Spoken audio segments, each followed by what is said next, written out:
Hey, sports fans, it's world champion handicapper Mike North. Punch this number in your phone right now. If you're driving, pull over. 1-800-808-3419. 1-800-808-3419 for a free pick and info for the premier handicapping site in the country, VegasScoresAndOdds.com. It's the only site you'll ever need with expert handicappers like John Anthony, Denny Macklin, Tony Sacco, Ray Monahan, yours truly, and many more. Check out the homepage of VegasScoresAndOdds.com for a tote board with your buddy. Follow Vegas Scores and Odds on Twitter and dial up 1-800-808-3419. It's 1-800-808-3419, 1-800-808-3419, or go to VegasScoresAndOdds.com.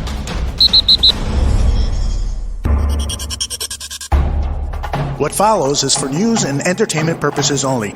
Any use of the forthcoming information in violation of any federal, state, or local law is prohibited. Mike North, you are on fire. You know anybody else that good? No. No, they'll tell you they are. They may think they are, but we're documented every single week. The eye is on us. That's and I ain't talking about the eye of CBS, the public eye. The first feeling I got when I won a bet was elation. The worst feeling was when I lost a bet and I wanted to jump off a balcony. Give me a quick betting tip. Yeah, do win and don't lose, but usually it doesn't always work out that way. How many times you heard this? I'm going to Vegas. I go, how'd you do? Well, if I lost $4,000, but you know, you go there to have fun. No, you go there to win. And that's what's wrong with people. They have the negative mentality in anything they do, including sports, before they even lay the bet down. So you got to be positive. Vegas Scores and Odds is the landing place that gave me an opportunity to handicap. They let me show what I could do, and there's packages, there's free picks. What does Vegas Scores and Odds do when you perform? They reward you, and they take care of you, and that's why we're ready to do this show. The Vegas Scores and Odds Advantage with Mike North starts right now. That's right. Vegas Scores and Odds Advantage with Mike North starts right now. I am Aldo Gandia, Mike's wingman, and it is Monday, and that means Mike will review all of the NFL action from the final regular season week of the NFL, and we move into the playoffs. And it is, of course, Black Monday, so we've got the latest news for you about head coaching changes and how that might impact the Chicago Bears, because we're going to talk in depth about those Bears and that miserable 8-8 season that concluded Sunday with a win over the third-string Minnesota Vikings players. And I think Mike has some free picks, and that's great news because he is on fire. Let's bring Mr. North in now. Mike North, how are you, my friend? Oh, I'm great, Aldo. Happy New Year to you and to Donna, to the family, and everybody at the Bears Bar Room, all the family members of Bears Bar Room. Happy New Year to all. Yeah, I got free picks today because we're going to be off on Wednesday because of New Year's Day. So I got 3 free picks. We're 31-21 after 2-1 this past week. Got it done. Had Michigan State. Also had the under in the Texas A&M game, both winners. The loser was Texas A&M. They didn't cover by the 7. They only won by 3, but we were on the right track. 31-21 yesterday on the odds couple, 1 and 2 for 32-20 overall. That ends our regular season on the odds couple. We'll be going into the playoff mode now, so above 500 for the third straight year on that platform. On any platform, I haven't lost in any platform in 3 years, and also 42-38 this month. In all sports on Vegas Scores and Odds. Follow them, folks, at VSAO. A really tough month for a lot of people. We grinded it. We finished 4 above. I don't even know how that happened. The college games have been cruel, to be kind, and to be matter-of-factly to everybody. But you know what? Things are happening. So another great, great year for us at the Bar Room. We'll continue to go on. Hopefully into January, February, March, and April. We're talking to the guys at Vegas Scores and Odds now. Just got off the phone with my guy Mo earlier trying to get a game in. So we're very, very busy. And, yeah, yesterday A lot of interesting things that went on, and a lot of non-interesting things, such as the Bear game. Did you fall asleep during that game? Because I was about to. It was a surreal, weird, boring game. Well, I'm getting the sense that Bear fans want to blame one segment of the football team or another segment, and they don't realize that when you're talking about the offense, to just pick on the offensive line is foolish. Or when you're talking about the offense, to just pick on the quarterback is foolish. Or the wide receivers separately. They're a team. There's chemistry that has to be involved. Perfect example, Aldo, is the Dallas Cowboys. They got nothing but stars, but they have no chemistry. The Philadelphia Eagles, you want to talk about injuries? They've been decimated by injuries, yet they're going to the playoffs because they have chemistry and a coach and a philosophy that keeps things intact, and there's no panic mode, so to speak. So there's no excuses in Philadelphia. For the losers, there's plenty of excuses to go around, including from the fan bases. Yeah, I mean, that game on Sunday, Bears at Minnesota, it starts off at the very first play. This I think, the third or fourth string running back runs for 50-plus yards on the opening play. And throughout the game, it was just... we got the starters, everybody that was healthy played for the Bears, and you had second, third, and fourth stringers for the Vikings, and it was close all the way to the end. This was, as you said, everything from A to Z about the Bears Sunday and throughout the season exemplified their 8-8 record. They just were mediocre all season long, and Sunday against the Vikings kind of was the capsule for the season. Yeah, it was. I mean, you know what? I mean, I'm glad today nobody's gushing with praise that they won that game yesterday. Everybody knows what it was. Yep. I put out on Twitter that it's amazing. The Bears are going to play regular players against the preseason type team that you'd see with the Minnesota Vikings. Yep. When in the preseason it was the other way around. Minnesota played their starters. In fact, they played them extensively August 23rd. I looked this up yesterday just to get an idea of what we're talking about here. Right. Minnesota played their starters. They were ready to play the season. The Bears weren't. And now that Minnesota's resting, I don't understand that kind of philosophy. Maybe we'll get into that a little bit. I don't know why you would give your players the day off. You haven't done anything yet. Okay, you made the playoffs. You don't reward them by getting the day off. You keep playing. I know you may be afraid of injury, but you know what? The Philadelphia Eagles have had 15 key injuries, including on defense and offense, on and off all year long. And you know what? They kept trying, and they're going to be okay. So the bottom line is their quarterback didn't get hurt. Right. And you know what? If we would have played Minnesota yesterday with the full complement of stars, I'm confident we would have gotten our butts kicked. Oh, yeah. Confident. Absolutely. The Bears did not cover. The line that I saw was they were giving 5.5 points, so they did not cover in that game. They were 4-12 this year against the spread from the other way around last year. Other things I want everybody to consider too, Aldo, because Aldo goes, I wonder if Mike really, when he gets up at 4 in the morning, if he immediately starts delving into the paperwork for the stuff we're going to be doing today. No, I wait till 4:15. Okay, I have my first 2 cups of Starbucks and then I get jacked up. There you go. Last year, the Chicago Bears defense scored 45 points. That's a lot of points. Scored 45 points for this team. This year they scored 9. Wow. Wow. So when you say that, they didn't have the turnovers they needed.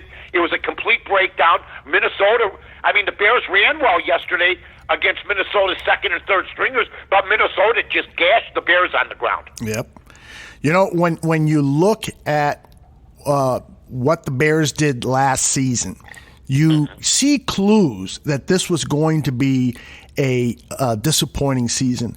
It is just so difficult for a defense to replicate what they did last season with all those points being scored, those interception touchdowns, Eddie Jackson and so forth. It's just so difficult to do that a second year in a row under a new defensive coordinator. You know you're going to get injuries and so forth. And then Moon Mullen over at NBC Sports Chicago rightly predicted back in August that the NFL was catching up with Matt Nagy and Mitch Trubisky's offense. You saw it last season. 5 of the last 8 games, including the playoff game, the Bears failed to score 17 or more points. And so it was just, the signs were there, and we just got swept away with the enthusiasm that maybe this was going to be the year we get to the Super Bowl. But the problems have been there. I think Matt Nagy winning the Coach of the Year one year and then looking like a dunce the next year is apropos, because this guy, he keeps admitting that he's got a lot to learn as a head coach. Yes, he does. He needs to learn how to run the ball, for one thing. That running game was just pathetic all season long. Yeah, yesterday it was good to see Montgomery start to get Finally, yeah. a little bit of confidence against. We know who he was playing. I understand that. Sure. But I did hear what Mark Schlereth said, and I noticed Montgomery did this the whole game, maybe because he could. He's just got to put his head down and run between the tackles. Mm-hmm. The more he tries to bounce out, and like Schlereth said yesterday, you're not playing the Big 12 defenses. You're playing the NFL now. You're bouncing out work at Iowa State. In other words, do what Jordan Howard did last year. Run with your head down between the tackles, period. And try, because I saw him yesterday sort of stop behind the line 3-4 times, looking for a hole. Sometimes that first shot gets you that hole after you make contact with the original tackler. So, I mean, his hesitancy, even with a big game, I knew who he was playing against, but you know what? If he wants to be successful, he quits thinking that he can beat linebackers around the corner. Yeah, you're absolutely right. And then after the game, Mitch Trubisky was asked, how is he going to prepare for next season? And this is what he said. Yeah, I think I'm going to get back at it pretty soon. I think number one thing is just getting healthy, getting the body right, feel better, get a plan with Coach Nagy and what all he wants me to do this offseason and kind of talk through that. So we'll figure it out within the next couple days, take a little time off. But this is my life. I love football. I can never get away from it from too long. So off-season starts now. I love the kid's dedication. I love the kid's attitude. But, man, yesterday he was 26 out of 37, 70%, but he averaged just 5.6 yards per attempt, and that is below his season average, which is already a yard worse than last year. And so, it's a combination of Mitch just not seeing the field properly. He tends to panic, particularly in blitzes, and it's also Matt Nagy not just having confidence in the kid and just saying, hey, air it out, go downfield, let me see what you can do. That combination of Nagy and Trubisky is bothersome, and when the general manager of this team has his press conference tomorrow along with the head coach, we're going to see what kind of answers they provide, but whatever they say, it's just going to be words. We need action to kind of prove to us that we should have hope next season, because right now my hopes are dashed. I'm not. Man, I had trades going tonight. Joe Burrow was throwing 7 touchdowns, 8 touchdowns. I started going over what the Bears could give the Bengals to take the number 1 pick. And you know what? I had Khalil Mack, Trubisky, Allen Robinson. Send those 3 for Joe Burrow. Right now, take the number 1 pick, make him your quarterback, because he's a quarterback. If you watched the game the other night, he don't hold on to the ball for more than 3 seconds. Yes, exactly. As soon as the ball snapped, he throws it. We got guys, not only Mitch, in the National Football League that hold on to the ball for 2, 3, 4 seconds. He knows what he wants to do with the ball. He sees the whole field. If people don't look at, I've seen them all. If people don't think this kid's special, they haven't been watching football. He knows where to throw it. He knows in what position to throw it in. He's got great footwork. So I was going through all these traits. That being said, we're stuck with Mitch for now. Here's what they got to figure out. Are they going to bring in a guy to compete with Mitch? Because if they are, then I'm all for it. Because if you give him another free pass with Chase Daniel and they dress up in the same suits together and they're cute and they're growing beards together, nobody knows that Chase Daniel, is he still alive? Bring in another quarterback, challenge this kid, maybe draft a quarterback late, but you know what? Until Ryan Pace and the Bears get over the fact that, you know what, he's the be-all, end-all, we're going to be going to the same trough. Now, I don't know what changed between the first year and the second year. Somebody blamed the offensive line to say, oh, look at this line. He had plenty of time to pass. Yeah. I don't know. Bear fans just like to blame people, for something. The line was okay. It's the same line that got Montgomery 129 yards. All I keep hearing is he has nowhere to run. I know who they played. Bottom line is, Mitch threw on the average. I joked that Allen Robinson would have 20 catches for 71 yards. I was wrong. He had 9 for 71 yards. That's still pathetic. Yeah, I'm with you. Alex Acevedo in the chat room says that you should be at that press conference tomorrow asking questions. Mike, if you were there, what would be the first question you'd ask Ryan Pace? I would ask him straight up. I would say this. Are you going to change your way of thinking about preseason? Are you going to change some things up there in the preseason when it comes to the mini camps? Are you going to continue to, or are you going to continue to do what worked for you the first year and not the second year? That's the first thing I'd ask him. Yeah, that would be a good question because a lot of people are saying that Bourbonnais was kind of Club Med for a lot of these players. They they win yesterday. And by the way, I'm glad they won because if they would have lost, we'd be ripping the crap out of them. Yeah, okay? Yeah. So I'm glad they won. But you know what? Yes. I mean, seriously, it was, you could have all the disco balls you want and all the lights going, but in their hearts, it was the party after the funeral. Yeah. You know what I mean? Right. The little thing after your funeral when you go to the funeral and then afterwards everybody gets together for a luncheon. That's what it really was. You could have all the balls spinning, all the music blaring. You guys were failures. Now, Mike, you say you want to see the Bears bring in competition for Trubisky. So would you prefer they bring in a veteran or do you prefer that they bring in a young developmental quarterback and maybe hit big like some teams did with mid-round quarterbacks like Gardner Minshew and some of these other guys that have come in? So you would prefer a veteran? I'd prefer a veteran.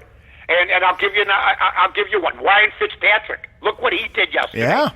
If the Bears hit Ryan Fitzpatrick quarterbacking them this year for the whole season, am I wrong to think that they could have gone 10-6? I don't think you're wrong. I mean, if you're telling me can Mitch Trubisky go to New England with this Bear team and beat New England, I'm going to probably tell you no, even at the state New England's in right now, which isn't a bad state to be in. Playoffs. But you set such a high standard for yourself. Yeah. But I'd say they can't.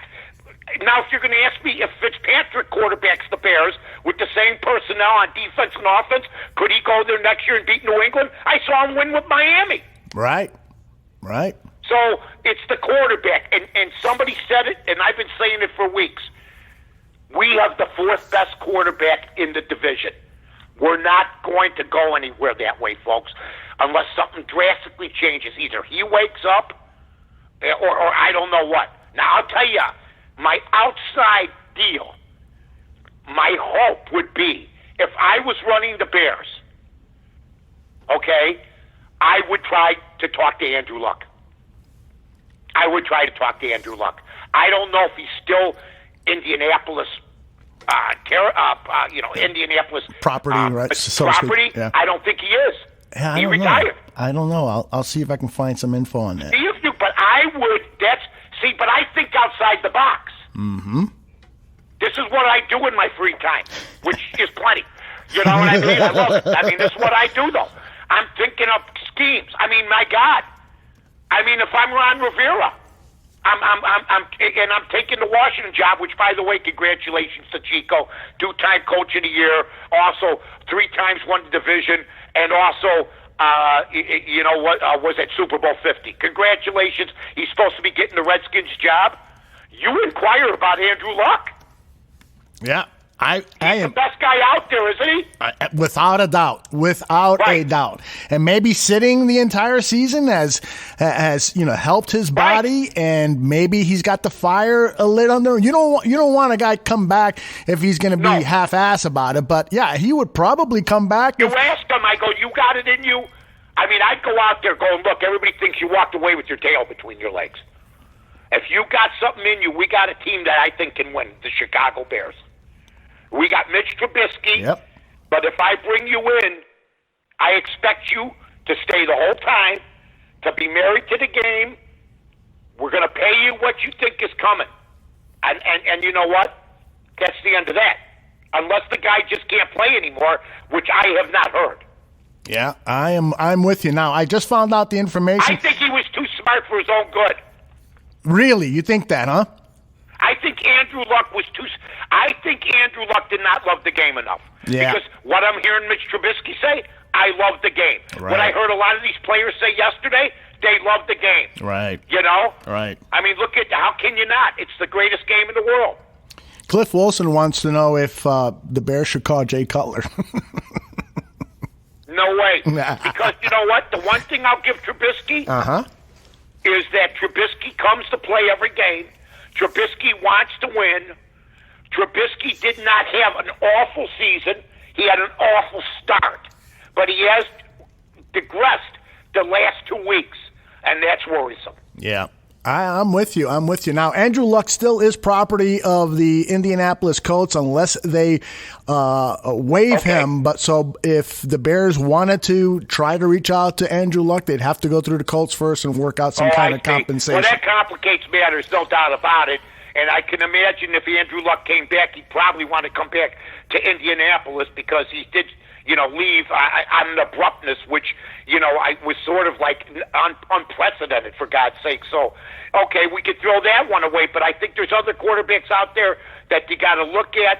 I try to look for a veteran. I don't know how many good veterans are out there. Yeah. I know Eli Manning said today that he will not be a backup. He said there's no fun being a backup. Right. I'm not here. He goes, but it looks like, you know what, it's over with for him. So there's not a whole lot of talent out there, to be honest with you. Phillip Rivers might be available. Would you be interested in Rivers? No.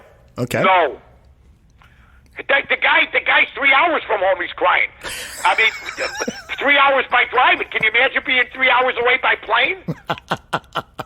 That guy there, I watched him yesterday. He was one of my losses. I mean, I was getting 9 points. That guy there, he just let his heart, screw him up in his crybaby antics and crying about where they're playing. Yeah. And I understand it, but you know what? You can't always have the greatest work conditions. You'd figure $25-30 million a year would suffice you trying to win the game.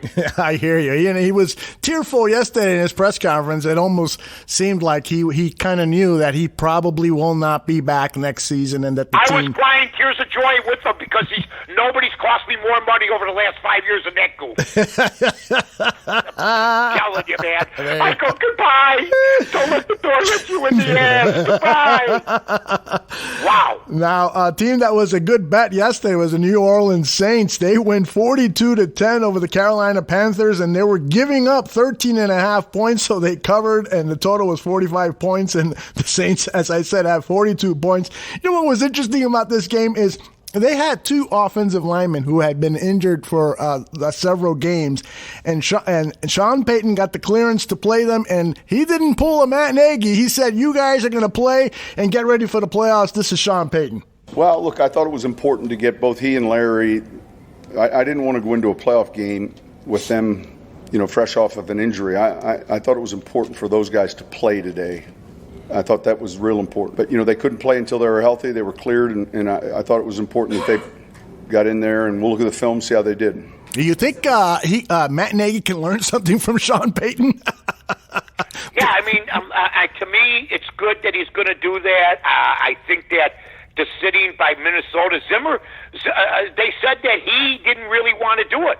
Oh, really? You're the head coach. You talked you out of it. Yeah, right. I think his coaches might have talked him out of it. Mm-hmm. I think, you know what, I don't know if that's the right thing to do, to play it careful, but you know what, I think that New Orleans, Christian McCaffrey, by the way, should have won a Heisman Trophy. I said it at the time. He was too small and too white for them to give that kid the trophy for some reason. He's only a third running back in the history of the National Football League on a bad team to run for 1,000 yards and to catch for 1,000 yards. So what a year he had. That being said, as soon as they fired Ron Rivera at Carolina, that stupid owner, and if that kind of move is a pretense of things to come.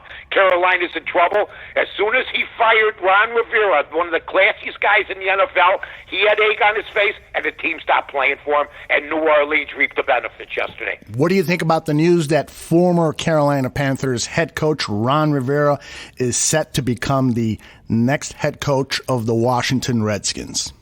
Man, I'll tell you, they got a class act there. The guy was 76 and 63 and got him to a Super Bowl, and he gets fired during the season, treated like a dog. Give me a break. This guy is going to go and straighten things out. They got rid of Bruce Allen today, who had a record, I think, of 97 and 127, and he's one of those guys that didn't hold a press conference from 2015 till recently. Yes, exactly. This once-a-year thing like Ryan Pace is doing, that's garbage. Yep. That is garbage. They should have to get up quarterly like corporations and address the media every 4 games. That's 4 quarters to the season. That's what they should have to do. But I love the fact Rivera is going to be able to run the show. I'm happy for Ron. I'd love to work for Ron. I don't know what I'd do. Maybe get him coffee. But that's a quality act. And Washington's finally got a legitimate coach that still got the chops. Not Joe Gibbs bringing them back in mothballs or Steve Spurrier trying the college thing. I got the job for you, Mike. You go to Washington and you become the press secretary, and no longer does the head coach have to do 3 press conferences a week. You handle them. You handle the questions. You tell the reporters to go to hell, shut up, and listen, and you get that pressure off of Ron Rivera so he can concentrate on coaching. Don't you like that idea? About the job I'd like to get Ronnie, is in charge of people not to take. Okay? I've always said that straight. Everybody tells you who to take. Yeah. No, don't take Cutler. No, don't take this guy. Don't take Wannstedt. Don't take Cedric Benson. All the Bears that I didn't want, if we hadn't taken them, we'd be sitting pretty. Don't do this. Don't take Mitch. You know, I joked yesterday. If Pace had a chance at Burrows and Mitch was in the draft, he'd trade up for Mitch. Yeah, exactly. And that's not funny. Because it really happened in real life. That's with right. Watson and Mahomes. That's right. Chicago Dave in the chat room says, don't go. I love Chicago Dave. He's the best. He says, don't go to Washington. Stay here in the bar room. And he also notes that the Redskins, that's where coaches go to die. The franchise killed Vince Lombardi. Yes, literally. Yeah, but you know what? I think with a different leader up top, and with Rivera getting ready to handle some of the responsibilities, Daniel Snyder's finally waking up. How you kept Bruce Allen there for a decade is beyond me. Yeah. But you see these old boys club. I mean, Jason Garrett. He should be gone, shouldn't he? Yes. Okay. Is there something in the back of your head that says they might keep him again with another 8 year? Because it's too much trouble to bring somebody else in and to start all over again. And these players are basically, getting older and they know the system. I mean, I'm starting to think, if you were going to fire Jason Garrett, wouldn't you have done it already? I would think so. I listened to the press conference Jerry Jones had immediately after the game. I had a soundbite, but the audio quality is so bad. He has these press conferences where he's surrounded by 3-4 dozen reporters and there's all this ambient noise. You can barely make out what he's saying. There's but 5 dozen. Yeah. There's 5 dozen, not 4 dozen. Okay? Thank you very much, Mr. Gandillo. That's perfect.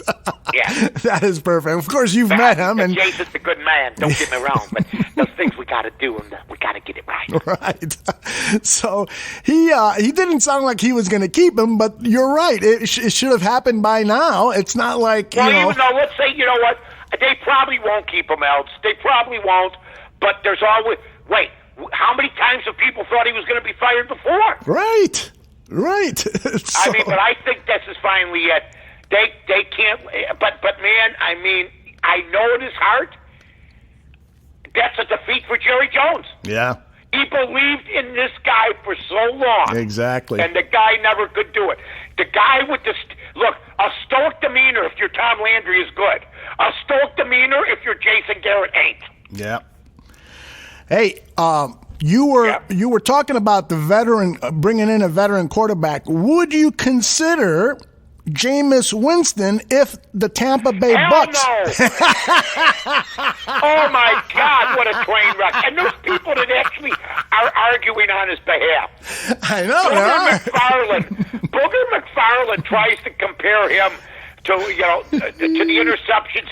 Peyton Manning threw more interceptions than he did. Give me a break. Are you kidding me? Baker Mayfield's had a better first year than Jameis Winston had. A lot of people did. Jameis Winston, you cannot win turning the football over 30 times. Oh, my gosh. 30 interceptions, 30 touchdowns, and 30 interceptions. Unbelievable. Let me ask you something. Give me a quarterback with a 90 rating, 22 touchdowns, 8 interceptions all day long. Yeah, I hear you. Now, he also threw for 5,000 yards. I wouldn't trade Mitch for him. You wouldn't, huh? Nope. No way. Hey, look, Mitch has gotten the Bears farther than Jameis Winston's gotten. I'm not just blaming him now. Right. Don't get me wrong. But Mitch takes better care of the football. Oh, you cannot. Sure. Yep. And besides, that's not even covering the fumbles. That's right. That is correct. The guy fumbled like 10, 11 times this year. Mm-hmm. You can't have 41, 42 turnovers. You just can't. That's right. Well, he threw that 30th interception in overtime for a pick six, and the Bucks a loser. First pass. Yes, the first pass. The Bucks a loser to the Falcons, 28-22. And Bruce Arians met the media today, and he said, "I am not going to talk about Jameis Winston's future with the team because we have not made a decision, and when we make a decision, we may not announce it right away for competitive reasons." Oh, my God. He also said that he thinks they've got a roster that's ready to win a championship, and he was asked, well, if you bring in a new quarterback, how is this roster going to be ready to win a championship? And this is what he said. No, not at all. If that's what it comes to, he'll be expected to play at the level to win the championship. So he is saying if they bring in a new quarterback, it's going to be a quarterback that is ready to help them win a championship because they've got their sights set on the Super Bowl. You think that's highfalutin talking there, or you think there might be some truth? A little highfalutin, but that tells you Jameis Winston can't be the quarterback. Exactly. It's I'm bye-bye. not saying, look, unless they bring him back next year and franchise tag him. Yeah. That's the only way they could do it, but you're wasting a year, guys. I'm telling everybody now. Bruce Arians, look, this is a trend. This has been going on since 2015 with them. This just didn't happen this year, folks. Yeah. He's led the league in turnovers since 2015. Okay? I'm sorry, you're not winning with a quarterback that throws that many interceptions and turns. You can't do it. You just can't. So if I'm Arians and he says, I know what he says. You bring in a new quarterback, you can catch lightning in a bottle. That's what he's thinking. They got to go out and look for somebody because Jameis Winston, he knows, isn't the answer. You think maybe Tom Brady might want to go to Tampa Bay? Because I tell you what, I listened to that press conference of Tom Brady, and he doesn't sound too happy with the weapons that he has at New England. It was a dour Brady who he himself did not have a very good game. This is what he told the media when a reporter asked him a really upfront question. Listen to this. Tom, did you feel 100% today? There were some throws in the first half. There were a couple of fades. It seemed a little bit overshot. There was a couple throws to Phillip, and I just wanted to ask directly, did you feel as if you were dialed in today or just a little off, or how did you feel going in? I could always do things better, so I don't think there's any, one particular thing other than obviously I hate turning the ball over, but I just don't think we did a good enough job. I certainly didn't do a good enough job, and got to do better next week. That was a huge upset. The Miami Dolphins beat the New England Patriots at New England. The money line, Mike, was plus 781 for Miami, so that would have been a nice $100 bet if you had the Dolphins in that game, huh? Yeah, but if you didn't and you took the money line with the New England, you're going, well, here's what I'm going to say. Uh-huh. I said it at the beginning of the year. You can't lose Gronkowski. Right. They lost Gronkowski. They lost one of the top 10 players in the game. Yep. And one of the top 100 tight ends, 100 players of all time. You lost the tight end who's one of the top 100 players of all time, and everybody acted like that was no big deal. He could get away with not having the top receivers. He's had no receivers before, or no-name receivers before, but he always had guys like Aaron Hernandez early, and then Gronk now. And he doesn't have Gronk. If Gronk played this year, it's a whole different season for them. There's no doubt in my mind. You can't lose a player like that. Look at San Francisco. If they lose George Kittle tomorrow, look what happens to them. They're a different team. And that's exactly what you're seeing here. I don't think Tom Brady's lost anything. I really don't.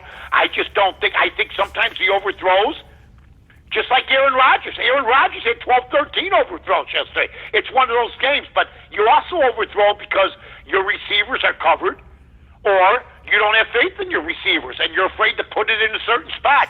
So, I mean, if somebody told me tomorrow that Tom Brady was the quarterback next year for the Bears, I'd be jacked up as all hell. So that means I don't think he's lost that much. Yeah. Okay? But he's not going to be the quarterback of the Bears, okay? And they're in the playoffs. And 12-4 and being a wild card team is now, I guess, the bottom of the barrel for a great franchise like that. How would we like to have that problem? But that being said, the Miami game cost them, and it exposed them, because now does Tennessee not think that they can go to New England and win? But also, if you're a Tennessee Titan fan, aren't you crapping in your pants right now that you're playing New England? I mean, I don't care. There's something about, they've been written off before, and they always do it. I'm not saying they're going to do it this time, but, man, I would not want to be playing New England in the first round of the playoffs if I'm anybody. That's just me. And they are playing the Tennessee Titans and will be at New England. That's the wild card round. It was the Kansas City Chiefs and the Baltimore Ravens who get the first round bye over on the AFC side. Mike, do you think it's out of the question that take a look at this scenario? Tom Brady is a free agent at the end of the season. He's upset with the fact that the Patriots have failed to give him the necessary weapons for him to play at his best. But he's never had them. He's had Gronk. He's had a couple guys. He had Edelman. He's had Amendola. But I mean, his running backs have been average. I mean, I don't know. I just think Gronkowski being there would change everything. I think that sunk their ship.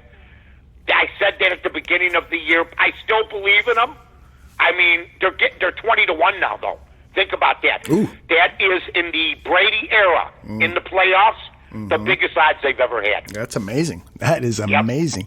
20-1 New England to go all the way. But here's my premise. So he's not. I love premises. I love when you premise. Come on. So Josh McDaniel might get a head coach, so his offensive coordinator might leave.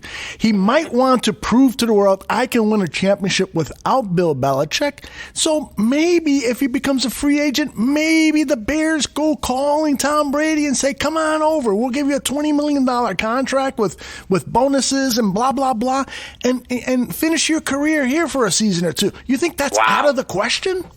Yes. I do. Okay. I'd love to see it. I look, if prove me wrong, but man, I just think he's too smart. Sure, he's down yesterday. if we do a podcast and we have a technical glitch or something, right? Okay, right, and then 10 minutes after the podcast is over, we're being questioned about the technical glitch. Right. Why did it happen?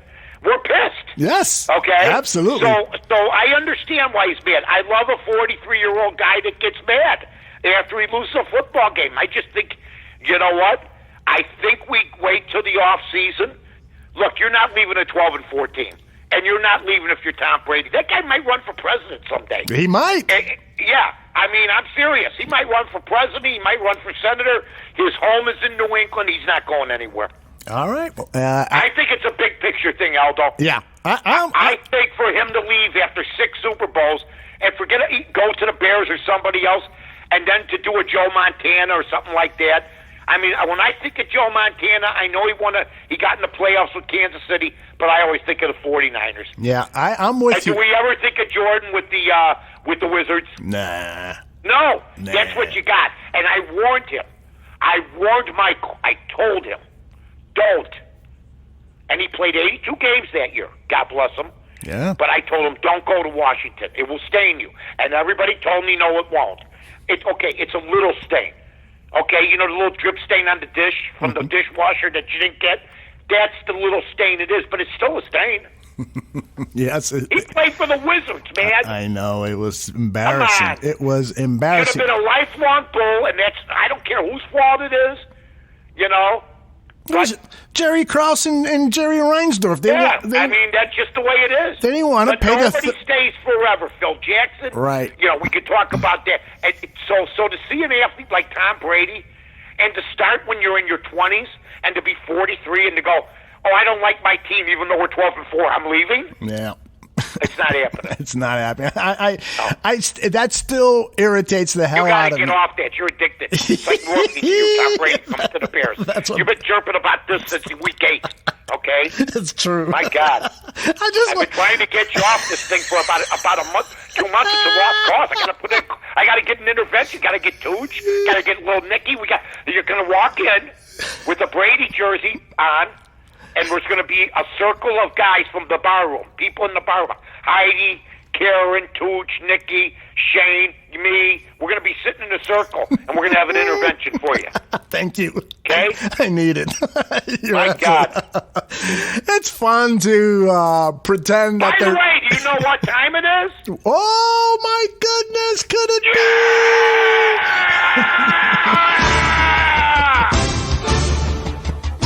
That's it. Vegas Scores and Odds, ladies and gentlemen. At VSAO. Follow us at VSAO. Right now, what do I have up, pray tell? I have the Illinois-California bowl game up. Folks, getting ready to kick off at about 1:30, 2 o'clock. I also got basketball tonight, Xavier Villanova. Okay. So, I mean, you know what? We got all that there and more. Also, I got the Mississippi State bowl game versus Louisville up there right now, hopefully. So, you know what? That was the one I had trouble getting, and I might give that one out here on the bar room. What the heck? Cool. Why not? But anyway, here's what I got for today. I got 3 games, ladies and gentlemen.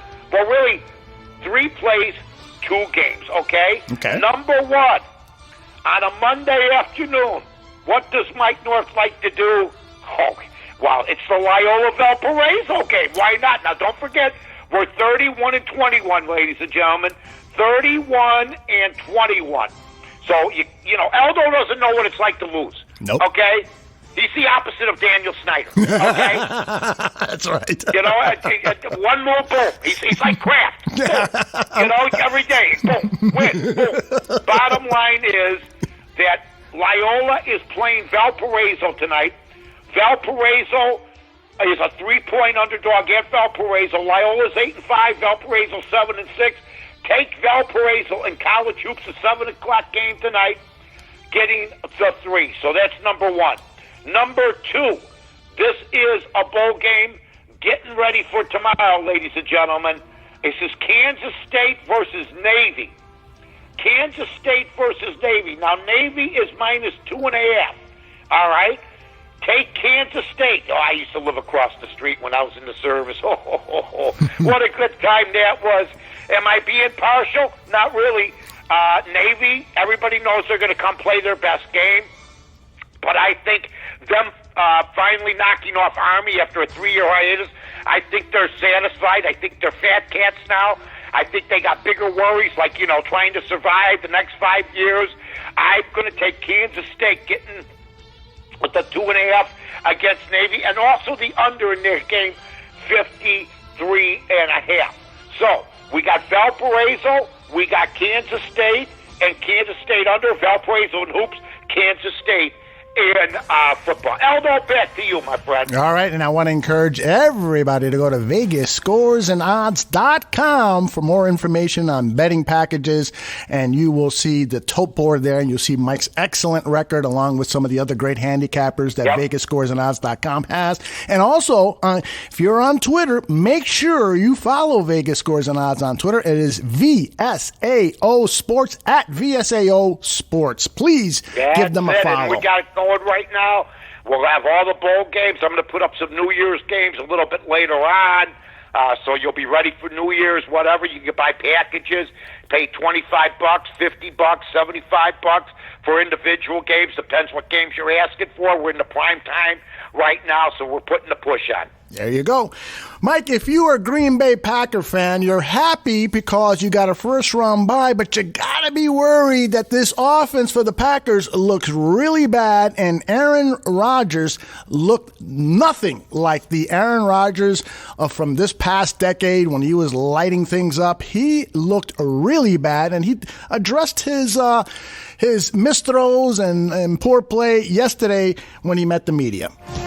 Oops. Better turn off the music, huh? Let's do that again. I like that music. I love it, too. Yeah, I'm tired. A lot of plays, too many missed throws. Felt good about the throws. That's the crazy thing. I felt good about some of those that I overthrew by a couple yards. We just a little bit off, I think, at times. But, we had to make some plays. We made some plays.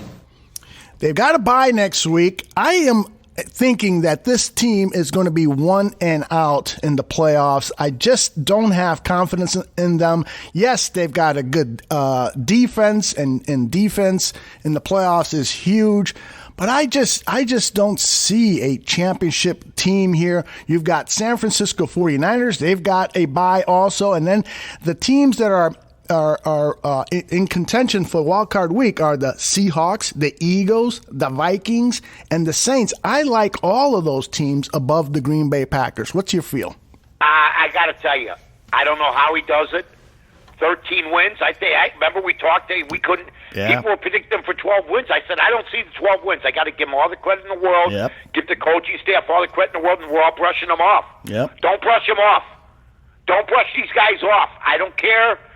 You know what, though? He is having trouble, just like Brady. Isn't it amazing? Both teams have no receivers, basically. Exactly. For the most part. Yep. And yet it's the quarterbacks that take the blame. Yep. And I understand that. So I would just say this. If you have to play Green Bay or New England with Brady and Rodgers, is that really the break you were looking for? Is it really? Hey, Mike, guess what? What? We got it made. We're playing the 13-win Packers. We're what? At Green Bay? At Green Bay. Exactly. What? Oh, by the way, New England's finished. Yeah, they're in the wild card at New England. We're going to... They're what? Brady's still there? I'm just saying. How many really strong wild card teams, strong, I mean, really, and strong, like, divisional winners. Mm-hmm. I mean, you know what? It's not like the Bears and the Vikings were chopped liver. It's not like Green Bay's winning these 13 games in the AFC East like New England did all these years. Yeah. I mean, you play even Detroit. I mean, Detroit, before Stafford came down, they were as dangerous as anybody. Yep. So they played in one of, in my opinion, one of the tougher divisions in football, and they won 13 games. And everybody's like, well, if you would know this, maybe you would know this is a tough division. No, but you know what I mean, Alex. You know what I mean, don't you, Alex? Absolutely, absolutely. It was for the New Year, Alex. That's why I did that. Anyway, what I'm trying to tell you is Green Bay's won 13 games in a division you and I would consider pretty tough. Yeah, absolutely. I mean, you got two playoff teams in this division, you know, and the Bears were the ones that were supposed to win it. Right. And, you know, that, and they still give you a formidable test. And Detroit does, too, when they got a quarterback. That's right. That's right. Absolutely. So we'll see what happens here. But I'm not going to soft pedal Green Bay. We'll see what happens next week, what the line is, who they're playing, the whole ball of wax. But I'm not soft pedaling them with 13 wins. I hear you. Think about that. I hear you 100. But I know what you're saying, too. New Orleans looks terrific. They all, I mean, this is a wide open year. Yeah, I agree with you. Everybody's already handed Kansas City the deal. It's just step back. Step back, everybody. There's some great teams out there, great quarterbacks. Look at you got New England, you got Baltimore, you got Kansas City, you got Green Bay. To me, the boring playoff rounds are in the NFC. Yep. I mean, you got Brady, Lamar Jackson, you got Mahomes. Yep. You got, how about Tannehill? Yeah. That's what you want to see happen to the Bears, Oh, where my they goodness. go find some guy like him. 4th round draft pick, Mike. That's And what Mike Vrabel made the move Yep. to save his job and his ass. Man, oh man. Why couldn't the Bears have said, yeah, we'll give you a 4th round draft pick. You want 2 of them? We'll find a second. We'll give you 2 4th round draft You know picks. how bad the Bear quarterbacking is in this century? It cost Sid Luckman a spot on the top quarterbacks of all time. That's right. We're the only group of people Oh, God. that could take one of the great quarterbacks ever, win 6 championships, 73-0 championship game, break records. We're the only franchise that could take the great Sid Luckman, okay, and not put him in the top 10 all time. Ugh, it's heartbreaking what's But happening. then again, Drew Brees didn't make it. Oh, yeah, that is right. That is Aaron Rodgers didn't make it. that is a sin for Drew Brees not Oh, to. they play indoors. Yeah, it's a valid You know who point. made it? Sammy Baugh. Sammy Baugh made it? Sammy Baugh made it. Slinging He told me Sam. on the score once he fixed football games when he played for the Redskins. I'm sure everybody's proud. Oh, really? Don't you? Told me right on the air. Nobody. This is in the early 90s. The guy lived to be 9. He lived on the ranch that he bought in the 40s. Probably off the money he fixed football games with. Slinging Sammy Baugh. Roger Staubach beat out Bart Starr. Yeah, that doesn't sound right to me. I wasn't so sure about that one, but that's okay. Yeah. All right. Roger's still alive, so let's give it to him. Yeah. Hey, by the way, the Lions were getting 13.5 points in that game against Green Bay. That would have been a sweet little bet, right? Yeah. Just like the sweet little bet I put down in Carolina, and they lost by 30, and they were getting 13. You know what? They're always sweet after the fact. That's right. You think you're getting a bowl of soup, it's a bowl of dog crap. With seasoning. You were talking about the Kansas City Chiefs, and they have the first round bye. Patrick Mahomes was asked about the benefit of that first round bye, and this is what he said. So it's basically a win. I mean, that's basically what it is. You basically get to win that first round of the playoffs, and you get to eliminate that game, and then you get to play a home game. And with the Chiefs Kingdom and everything that we have here at Arrowhead, I mean, that's very important to us. And so we're excited to be able to play a home game, kind of let everybody get healthy as they can get, and then prepare to play whoever we get. Mike, doesn't he sound like Pee Wee Herman? Wait a minute. Did he just say the Chiefs Kingdom? Yeah, that's what they call their fans. Can we play that back again? Sure, let's see. It's around here. Yeah, I want you get to play a home game, and with the Chiefs Kingdom and everything that we have here at Arrowhead. That's enough. I officially hate them. The Chiefs Kingdom. Like they have a little castle. Here. I know the Chiefs Kingdom. With the Kool-Aid guy. With the Kool-Aid pitcher coaching them. Dressed up in red, my guy Andy Reid. It's Andy Reid. They're not going to finish the job.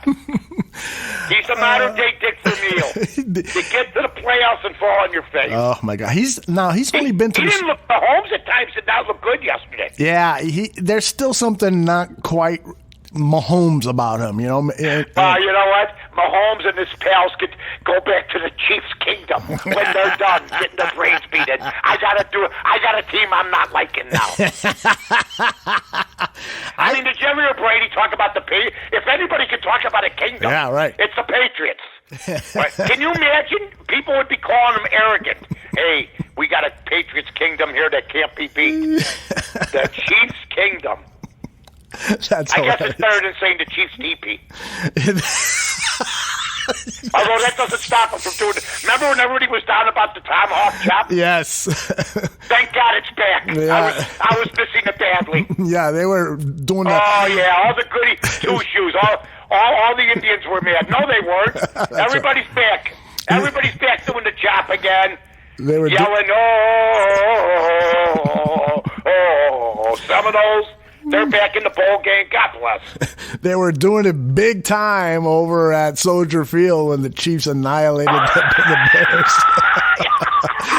10,000 Kansas City fans at Soldier Field. Just doing the tomahawk chop. That's what they were doing. You know what? After about a bottle and a half of blackberry brandy and about 2 6-packs, I think me and my buddies back in the day might have had altercations. That's right. But I see sometimes the best stuff on Twitter. We never got in any fights like that. But sometimes the fighting in the stands is hilarious. And folks, once again, Mike North's tip: if you're going to fight in the stands, fight somebody that's below you, so you're punching down. That's my tip for the day. There you go. Yep. Get that advantage, that height advantage. Oh, nothing worse than slugging up, and there's some big guy just pounding you. That is right. Yep. I'm totally with you. Good tip. That's it. I was at a game once, and I was having a problem with the guy behind me, and that thought came to my mind. This guy is not only bigger than me, but he's got the advantage of being in the upper row. Punching down like there's no business. Exactly. His arm will be like a piston. All right. And your head will be like a rock after he's done with it.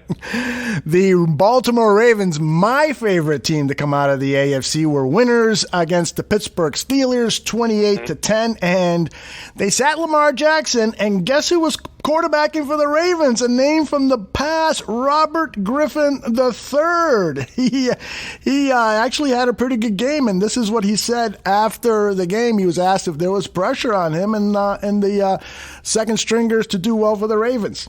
I ain't started a game in 3 years, and other guys that played and had to play a lot more than they normally do, there was pressure on them to perform. And I can't be happier for those guys that they went out and, we shut down the Steelers' offense and we were able to dominate the Steelers' defense, especially in the trenches. That was awesome. It was awesome to watch. I was a fan. I was mic'd up today. I can't wait to hear what I was saying. I don't even remember, but it was a lot of fun. Man, oh man, Robert Griffin III. Would you entertain? The guy was the biggest star on the planet 3-4 years ago. Yeah, his rookie season, he was doing the subway stuff. I know him as long as he was doing everything, man. God bless him. Seems like a mature kid. Guy, he's playing in the league. He did his job yesterday. Yeah. He's never going to be a starter again. I'll tell you, guy. I'm happy for them. Pittsburgh did as much as they could. They just had you can't have 3-4 quarterbacks get hurt and expect to survive. I'll tell you who's available for the Bears. Joe Flacco. He's going to be available. That's right. Would you look into him? No. I would look into him. Nope. We're scraping. You know what? It's like when you open the refrigerator and there's only like a carton of milk, and you keep looking like something's going to appear. Right. You know what I mean? And nothing appears, and you keep looking. That's what we're doing. That's right. You know what? He probably doesn't have no escapability. He's an high-end Mike Glennon. Yes, that's the thing. That's the thing. He's a high-end Mike Glennon. That is Boy, perfect. I never saw nobody move like that guy.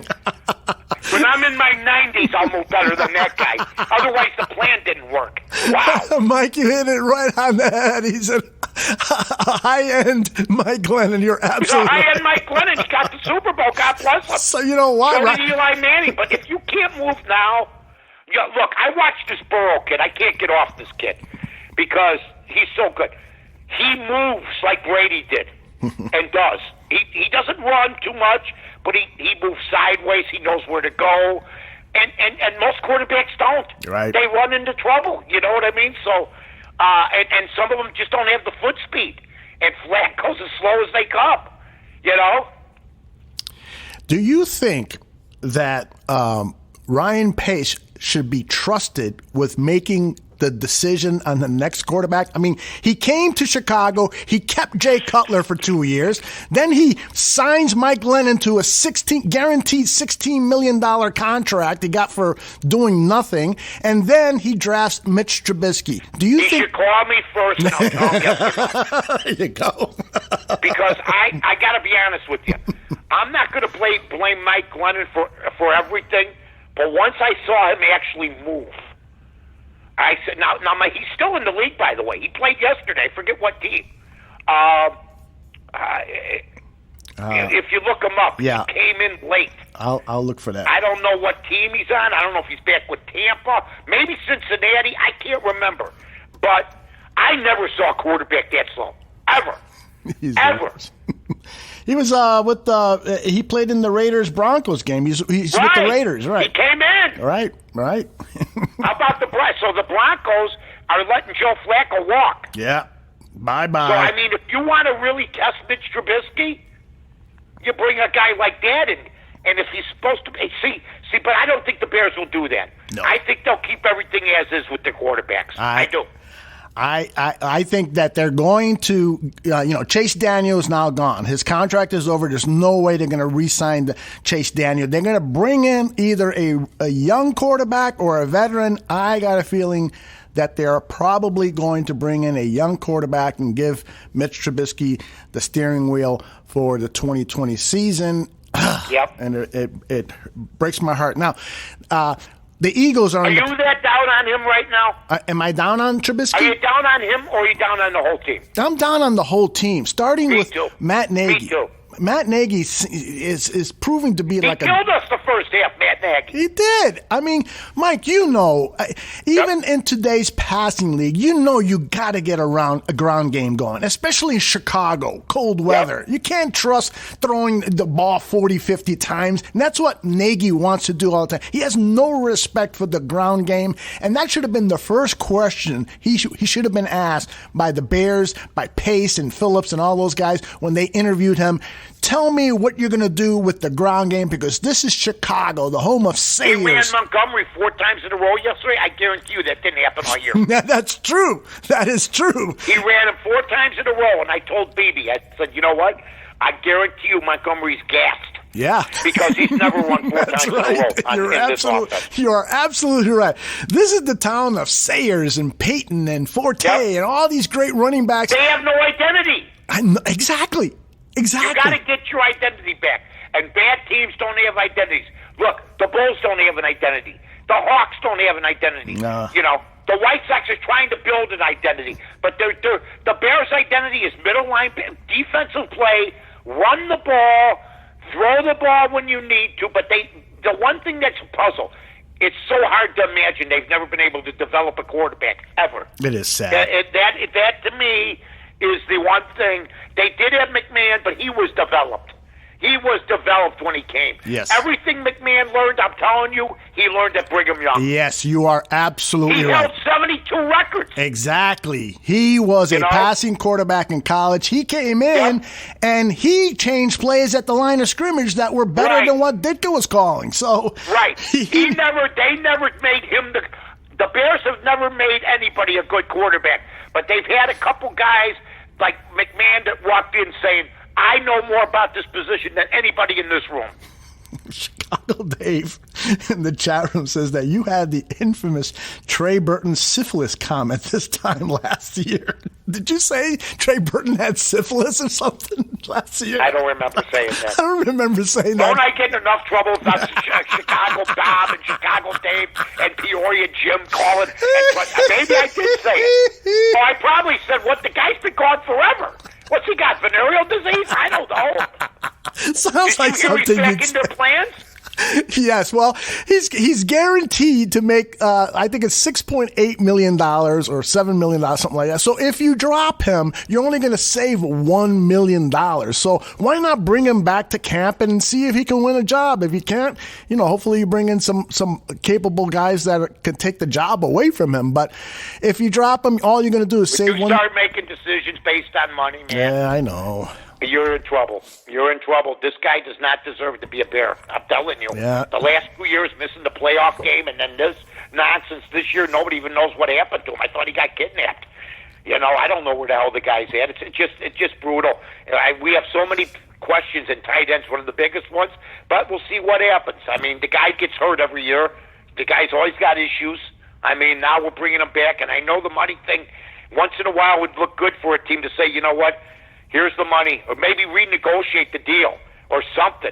Because, man, I mean, it's brutal. It is. That we got it. That's a mistake. Yep. That's a mistake. Yep. It totally is. But the Eagles did not make a mistake yesterday, despite the fact that they are facing so many injuries, and you talked about that earlier in the show. They went out and beat the heck out of the Giants. I think it was 34-17. Carson Wentz was asked about, all of these substitutes that they had and how they came out to play. This is his response. I think that's what makes it, that much more special, is the camaraderie and the guys just buying in and believing, and, whether that's guys on the defensive side, offensive side. We've had new playmakers almost every week, different guys stepping up because guys are getting hurt and banged up. And it's just fun to see guys, show up in big moments like that, maybe last year on the practice squad, and for them to step up in the way they have and the way guys have been making plays, it's been so cool to see. And I think it makes it that much more fun to do what we did. And then hopefully we can go do something special, like I said. Hey, despite all those injuries, I kind of like the Eagles beating the Seahawks at Philadelphia on wildcard weekend. You gotta, I know you're not going to give anything away because you got to go to Vegas Scores and Odds to get the lowdown from Mike. But what's your kind of gut feel right now about these two teams, the Seahawks and Eagles? I love Russell Wilson. Carson Wentz has done unbelievable. Talk about a guy with no receivers. Right. I mean, and he's just gotten it done. He's made everybody be quiet about Nick Foles, that situation. The team respects him. I think they believe. I sort of would lean the Eagles right now, but man, Russell Wilson, I love the guy. Yesterday, they showed some flaws last night, but they played a damn good team. Man, there's some great quarterbacks. If you notice, folks, there's not a bad quarterback in the playoffs this year. That's the deal. There's no projects. You got Wentz. You got Russell Wilson. You got Brady. You got Mahomes. You got Watson. Think about that. They're all pedigree quarterbacks. That's a picket game to me, man, right now. I don't know who I take. I don't know what the line would be is yet, but I'll tell you what, that's a picket game. Yeah. A lot of people in the chat room are saying that the Seahawks with Marshawn Lynch returning back to the team should be... How about him last night? Oh, my goodness. He looked like he'd been playing all season. Because all he does is run straight. Yeah, that's right. He doesn't, like Montgomery, doesn't...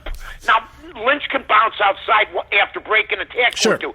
But Marshawn Lynch gets the ball and just runs up the middle. Yeah. That's what he does. Yeah. He just punishes people, man. Yep. That's an attitude that they were missing maybe, but I didn't like it, but it worked. Yep. They lost the game, but they only had one healthy running back, so it worked out. Hart 4803 says the Seahawks were better off losing last night because he believes that they will go to Philadelphia and beat the Eagles. So, my man Hart might be right about that. Yeah. He might be right about that because you know what, the Eagles, they've played, but the Eagles have played like 3-4 playoff games in a row because the situation said they had to win every game, and that's what they did. That's amazing. That's pretty tough. They're ready. They're ready. They're more than ready to defend, to go in there and to try to win their game because they've been, regardless of who they've played, they beat Dallas when they had to beat Dallas. They've been in some tough playoff games. Yep. Mike, on our last show, I promised our audience that we would touch on some of the player moves that have been done with the Chicago White Sox. I neglected to bring that up. Let's talk a little bit about that before we pull the shade, or what's the cliche? Pull the plug. There it is. Thank you. Attaboy. Pull the plug on this edition. I have those every so often. It's called Sometimers. Yeah. I haven't pulled a shade since 1976, but that's right. When you're pulling shades, that's in a film noir. You always see the shade go down. Then you hear a bang. Boom. Somebody got it. All right. Anyway, let me tell you about the White Sox. I want to give Mazel Tov. Mazel Tov to my good friend Gerald Reinsdorf. Yeah, finally, right? I didn't like I don't like the Grandel thing. Mm-hmm. I don't like that pickup. Right. But I sure as hell like the Gio Gonzalez pickup to eat up some innings. Yep. I like the fact that he's around a 500 pitcher, which is better than the White Sox have been playing. Right. And Dallas Keuchel shocked me. Yeah. My brother's a Cub fan. He called me. He goes, "Why the hell didn't the Cubs go after him?" I go, "They won their one for the century. That's it. They're done." That's right. Now it's done. We're going to reconvene in 2088, and then that's it. Theo Epstein's great-great-grandson will be in charge of the team. or the Ricketts grandson will own it. Bottom line is, Keuchel, if I told you that the Sox gave a guy 3 years, $55 million, and he was 8-8 with a 3.75, you'd go, really? Yes. Until I tell you it's Dallas Keuchel. Yep. That tells the team, and this is why I kept saying 2020, the rebuild's over officially. Yep. That's what I said to Eldo last year. When's it going to end? It's over. You got some starting pitching. Mm-hmm. You got to pick up some bullpen. Yep. But here's the problem with the White Sox. They got 5 DHs, and they have no defense. And their pitching is still lacking. Yes. But they can hit with anybody. They can hit with anybody. They're going to be in a lot of 10-9 games. But, man, there's going to be some long ball games, and their defense is not there yet, and they still have to improve on their pitching. But, hey, I'm encouraged.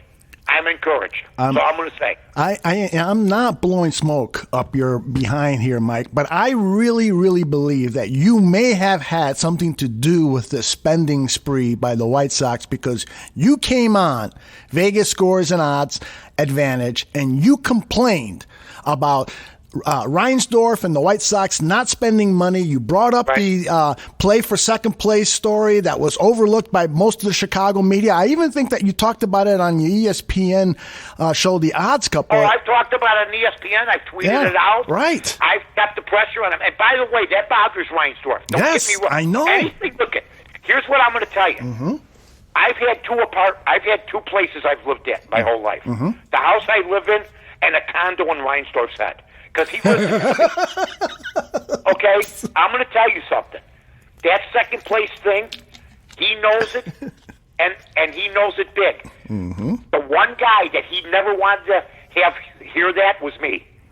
Okay, because I'm never going to let that go. And I think that did have something to do with it, the second place stuff, not just from me, but from the reports, from McDowell, from Solomon, who was a Miami Marlin executive, and the fan base. So let's see what happens. But, hey, I want Jerry. Here's another thing. He's not getting any younger, okay? That's right. He's getting up there. He is getting Yeah, up there. well, I mean, I'm sure he looks at Virginia McCaskey going, okay, she's 96, but that's a special, she's got that lineage. My God. I mean, but, you're not getting any younger. You never know when your last day on Earth's going to be. You'd like to have a competitive look, I've always said this to him. Spend the money. You can't take it with you. Yeah. You can't. He's worth $1.5 billion, according to a website here. He is 83 And the years old. Ricketts are worth, Tom and his dad are worth $3 billion, and I got to hear him crying about renovations. They finally fixed the toilet. They had, what kind of toilets they had at Wrigley Field? Yes. They had with the chain, with the pole chain, like in The Godfather. Yes, they had those, and they finally fixed the toilet, and now they're into debt. Are you kidding me? We can't pick up a player because we fixed the toilet. Are you nuts? What a joke. What a joke. You go down there now. I mean, I loved that neighborhood back in the day. I ran there. Now you go down there, I feel like I'm in another city. I feel like I'm in Seattle. I know. It's wild how that has crazy, changed. man. Yes. The McDonald's across the street is gone, and the big hotel, and all. Man, it is Yuppieville. I said, you know how much I know? I go, there's no way they can put a hotel there. It's not big enough. It's big enough. Yes. Well, another great show with Mike North, my man. Mike, remind people where they should go for their betting needs. Vegas Scores and Odds. Give us a follow. Vegas Scores and Odds Sports. We're off Wednesday. Okay, we'll be back next Monday. We got our picks. Don't forget the picks that I gave everybody. Valparaiso in basketball. Tonight, Kansas State under tomorrow. And you know what? I'm going to give out, I don't know if it's up yet, but it was only a web play. I'm giving out Mississippi State this afternoon as a bowl game, okay? Oh, sweet. So, hey, go to VegasScoresandOdds.com, check the standings. We've been grinding lately. It hasn't been pretty. I went through a 2-8 stretch, and then now I've won 4 of my last 6. But, man, it's like hitting. It's like hitting, man. You just got to keep stroking every day. Get up every day. That's my life, Aldo. I start looking at odds. How exciting. Anyway, I want everybody to have a good New Year. Aldo, you and Donna and everybody have a good New Year. And, likewise. Everybody at the Bears Barroom, I love you. I love you too, Mike, and I am always betting on Mike North because he wins a hell of a lot more than he loses. 31-21 in the Barroom. Aldo's like Robert Kraft. He doesn't know what it's like to lose. That's right. Take care, brother. Take care, bud.